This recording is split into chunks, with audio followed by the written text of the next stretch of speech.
screens.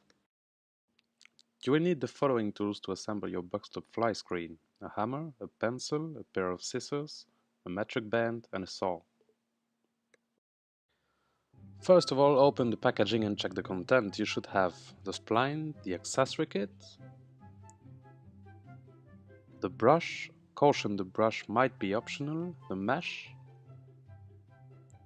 the aluminium profiles, the kick plate, and the fitting instruction. Regarding the profiles, you should have 3 short profiles and 2 longer profiles. Now let's check the accessory kit as well. You should have 1 handle, 2 brackets for the transverse profile, 1 doorstop, 1 spring, 4 corners, 3 hinges, and a small plastic bag with screws and rope locks.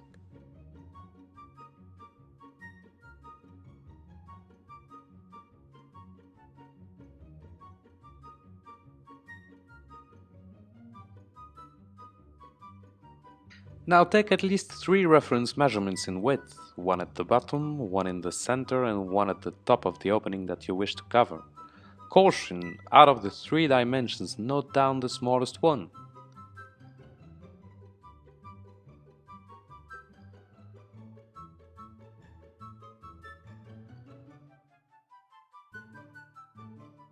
Before doing any calculation, you first have to know whether the product has to be recess fitted or face fitted. If the fly screen is recess fitted, we calculate that 130 cm minus 110 cm equals 20 cm. You will then have to cut 20 cm of the profiles in width in case the product is recess fitted. However, in case the product has to be face fitted, you will have to reduce this size by 5 cm. In our example, 20 cm minus 5 cm equals 15 cm. You would then have to cut 15 cm of the profiles in width in case the product is face fitted. So, to summarize, if the product is recess fitted, cut 20 cm of the profiles in width. If the product is face fitted, cut 15 cm of the profiles in width. In our example, we will consider that the product is face fitted and cut 15 cm of the profiles. You can now mark the 3 short profiles and the kick plates at 15 cm.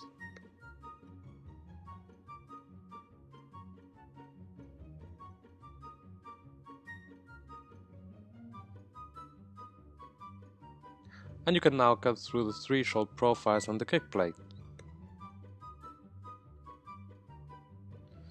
Now take at least 3 reference measurements in height, 1 on the left side, 1 in the middle and 1 on the right side of the opening that you wish to cover. Caution, out of these 3 dimensions, note down the smallest one.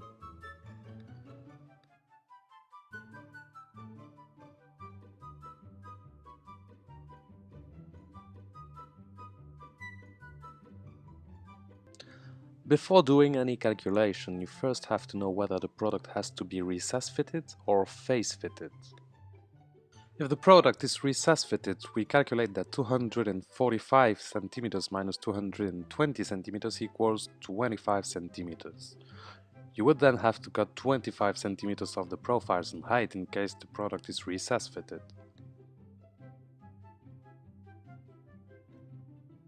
However, in case the product has to be face fitted, you will have to reduce this size by 5 cm. In our example, 25 cm minus 5 cm equals 20 cm. You would then have to cut 20 cm of the profiles in height in case the product is face fitted.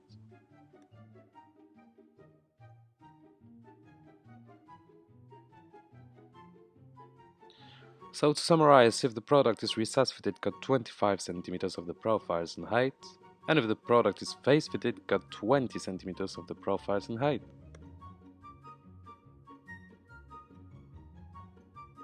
In our example, we will consider that the product is face fitted and will cut 20 cm of the profiles. You can now mark the 2 long profiles at 20 cm. And we cut through both profiles. We will now assemble the frame. You will need therefore both brackets for transverse profiles, the 4 corners and a hammer. So first insert both brackets into each end of the transverse profile.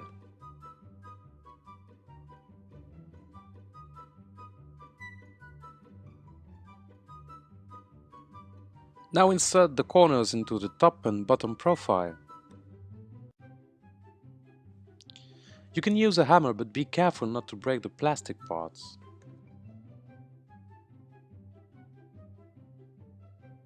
Now insert the transverse profile into the side profiles thanks to the groove that is located in the inside of the side profiles.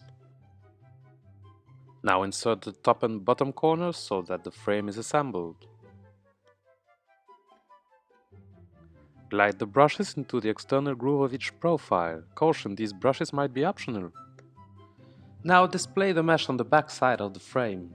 Caution, before you insert the mesh, make sure that the frame is perfectly squared and maintained squared, with clamps for example. Now you can insert the mesh into the groove thanks to the spline and the plastic insert tool.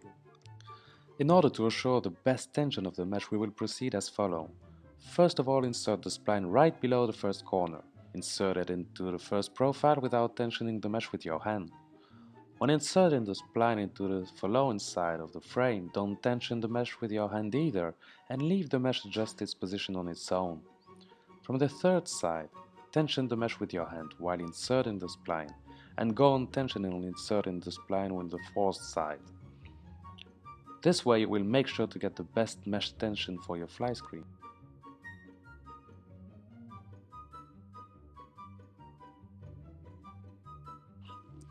You can now cut the exceeding mesh. Make sure not to cut the spline, therefore we recommend you cut right over the spline.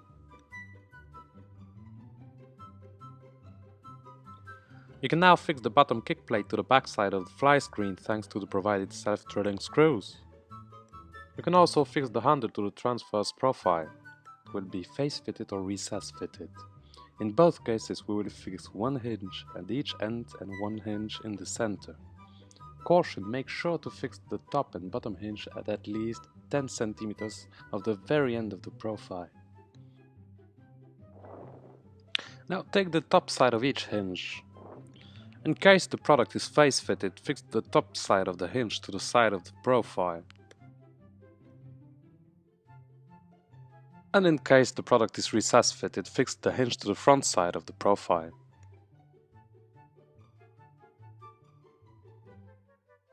In case the product is recess fitted, fix the bottom side of the hinges into the reveal. In this case, you can choose to fix the spring either frontally to the wall or in the reveal. And you can now fit the product. In case the product is fitted frontally, fix the bottom part of each hinge frontally to the wall.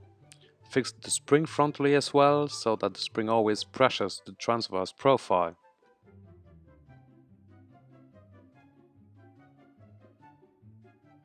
Now you can also adjust the height of the transverse profile to make sure that the spring always pressures that profile.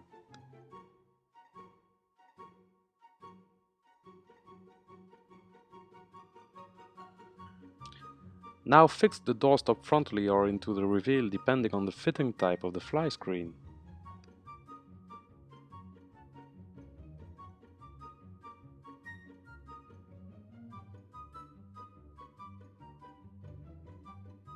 Your hinge door fly screen is now fitted.